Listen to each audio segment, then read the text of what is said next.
একটি পুরুষ সেই সময় ভেঙে পড়ে যখন নিজের জীবন বাজি রেখে পরিবারের জন্য কঠোর পরিশ্রম করে যায়, কিন্তু তাকে বোঝার মতো পাশে কেউ থাকে না। চরিত্রের মধ্যে যদি সত্যের শিখা দীপ্ত না হয়, তবে জ্ঞান, অভিজ্ঞতা, গৌরব, শক্তি সবই বৃথা। কেননা সুন্দর পোশাক পরলেই মানুষ ভালো হওয়া যায় না, মানুষ হতে গেলে সততা লাগে। কিছু কিছু মানুষ নিজেকে নিয়ে অহংকার করে, নিজেকে বড় ভাবে, কিন্তু তারা হয়তো জানে না ফুলের সৌরভ আর মানুষের গৌরব চিরদিন থাকে না। টেনশন আর মানসিক চাপে তারাই বেশি থাকে যারা নিজের চেয়ে অন্যের কথা বেশি ভাবে।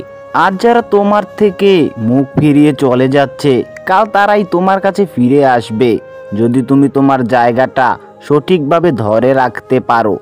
দাওয়াত দিলেও এই কয়জন লোকের বাড়ি কখনোই যাবেন না। এক, যে খাওয়ানোর পরে খোঁটা দেয়। দুই, যারা অবৈধ পথে উপার্জন করে। তিন, যারা মুখে মুখে প্রশংসার জোয়ারে ভাসায় কিন্তু পেছনে বদনাম করে। চার, যে ব্যক্তির বউয়ের বুকে রবের ভয় নেই।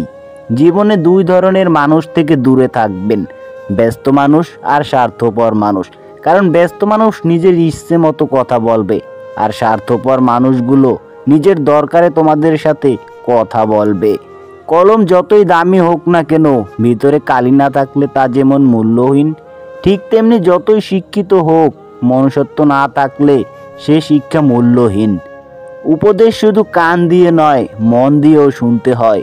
সম্পর্ক কখনো অর্থ আর সৌন্দর্য দেখে নয়, ব্যবহার আর চরিত্র দেখে করতে হয়। সম্মানটা শুধু বয়স দেখেই নয়, আচরণ দেখেও করতে হয়। তুমি ভালো না খারাপ কাউকে তা প্রমাণ করতে যেও না, শুধু নিজের কাছে সব সময় সৎ থাকো, তাহলেই হবে। আর শুধু সময়ের অপেক্ষা করো, একদিন সব কিছুর উত্তর সময় বলে দেবে। মনুষ্যত্ববোধ জিনিসটা মানুষের ব্যক্তিত্বের উপর নির্ভর করে। যার ব্যক্তিত্ব সুন্দর, তার মনুষ্যত্ববোধটাও সুন্দর।